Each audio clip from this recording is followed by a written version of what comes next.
2021 was a year of intense highs and almost cratering lows, like digging a hole and then starting again in the same hole, but just, digging deeper. Each company's gone out of their ways to do just absolutely terrible crap. I mean, Ubisoft has tried to make sure their 2021 year ends with them on the hot end of a hatred poker created from the body of an NFT blockchain and 1,000 angry YouTube videos and hidden thumbs down votes. But it wasn't all bad, and there were a couple surprises, and that's what today's video is actually going to be about. The surprise title of 2021. Not the best or the brightest, but the one that made me think, damn, that was actually completely unexpected. What was your game? Put it in the comments, and the first 2,000 people who leave a comment get entered into a contest to win a deluxe king version of absolutely nothing. My surprise game of the year goes to Guardians of the Galaxy. Yeah, that's right. It actually has a character in it that says it's impossible to surprise him, but Drax and friends delivered a 4-character action-adventure game with a deep-set story right into the heart of a gaming industry that was so bent on NFTs, games as a service, and doling out content that when it showed up, a lot of reviews started out with the title, "There's no store tab in the game yet." Guardians didn't sell amazing. It peaked at around 11,000 concurrent gamers on Steam and is currently at 2.7 thousand. And no full sales data is available as this was also on consoles, and that doesn't count digital there. Steam owner estimates run from 261,000 to about 700,000. But it did sell enough to get number 2 in UK sales. Regardless, it could have sold one game just to me, and it would still have been a surprise.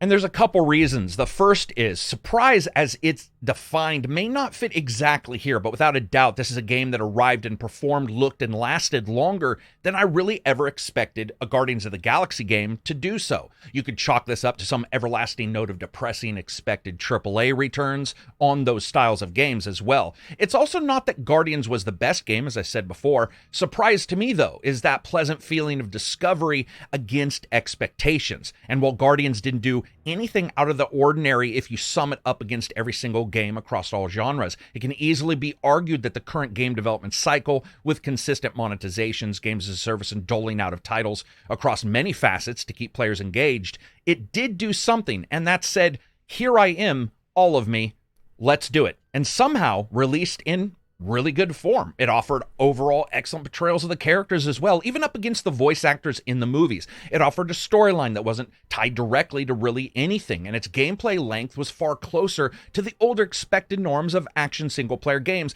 than the 4 to 5 hours I think a lot of us expected for a game of this type. The strength of the game is that it never really rests on its laurels either. You do have your main base, the spaceship that Star-Lord continually loves but treats like a bad ex-girlfriend. You're almost always on the move here, though. You're on your way out, headed to go do something. And while action wasn't top tier, each new location you explored offered something tangible. Characters you could meet or enemies to fight that at times were more interesting than the main characters in other games. Even the opening was pretty damned impressive graphically, and the game spared no expense at showing that the Guardians are the best when, basically, they're the traveling Wilburys, but replace guitars with double-barreled lasers and Drax shirtless just throwing shit around a room like a 260-pound 5-year-old in an afternoon tantrum.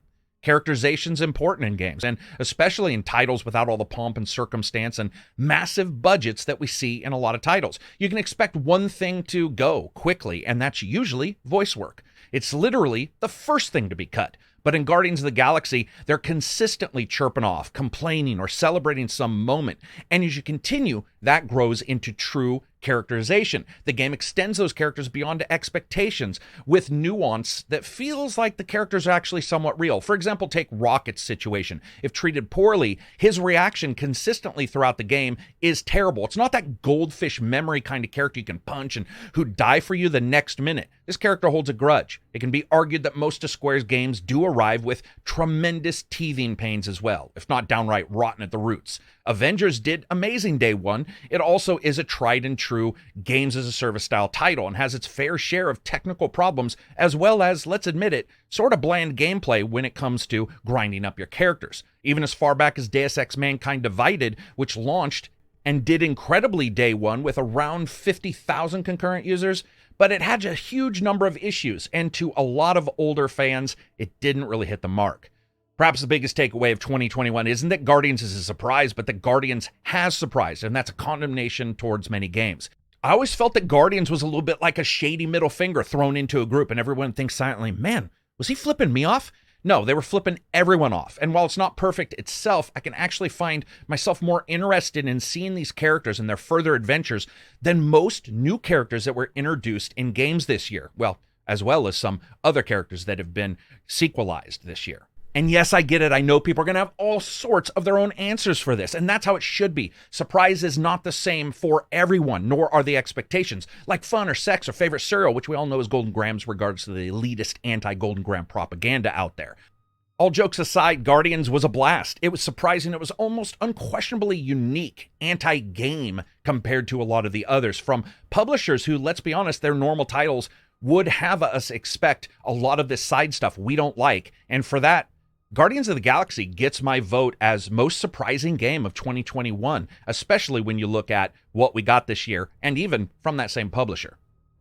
But I'd like to know what you think. Have you played this game? What did you think of its surprise? Even if you didn't like it, what game out there in 2021 actually surprised you? Make sure that it was released January 1st all the way, of course, if you're watching this up until the end of December. If there's any title, even if it's a unique indie title that you weren't expecting, there were some other surprises out there, and I personally think there'll be a couple honorable mentions that we see, games that turned out well. You could also turn this negative and say, what is your worst surprise of 2021? But I already did a most disappointing of 2021 list, and that's sort of where that would be for me, because you consistently think, man, at some point these guys are going to fix it, and they don't, and that surprise continues to lessen and lessen until we get something good like this. I really enjoyed Guardians. I think there's a lot of great games out there, though, and I would love to know what ones you guys enjoyed, especially as we roll into Christmas here. It's going to be a lot of titles out there that people are going to be looking at. People are going to be deciding, should I get this? Should I jump in here? And I would say, when you look at all the titles and different ways to get them, whether they be free, whether they be full price, whether they be on a subscription service, there are a lot of titles that came out in 2021. It was really a packed year, regardless if you liked a various game or didn't like another. There is a tremendous library out there for this year, and I think a lot of people are missing out. Give yourself a chance, jump into a game you weren't expecting. I trust that there's probably going to be a surprise out there for one of you guys. And speaking of surprises, 2022 has got a bunch of surprises for all of us. January, February, March, it's going to be nuts. There's so many games. What games are you interested in? Especially February is just off the hook. It is absolutely insane. When you look at that release date, it looks like a bloodbath. It looks like an ancient gladiatorial arena. Some of them maybe don't have weapons when they're going in.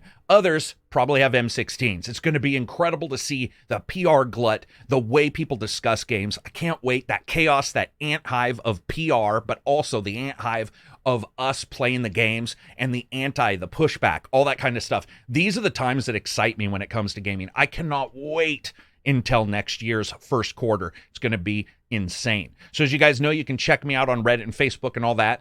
Patreon is the best place to support the channel. Just plain and simple is right now. At some point, we will figure out a way to get the Discord where people can join the Discord without the Patreon. There's now a way to charge for the Discord, and trust me, doing it free was a disaster, but I'm going to try to work that out as well. If you check out the Patreon, you get all sorts of stuff. You can leap in, and we've got some long-term patrons in there that can prove that it is a good place. Jump in, play some games together, maybe do some role-playing, discuss your love and my love of eggnog.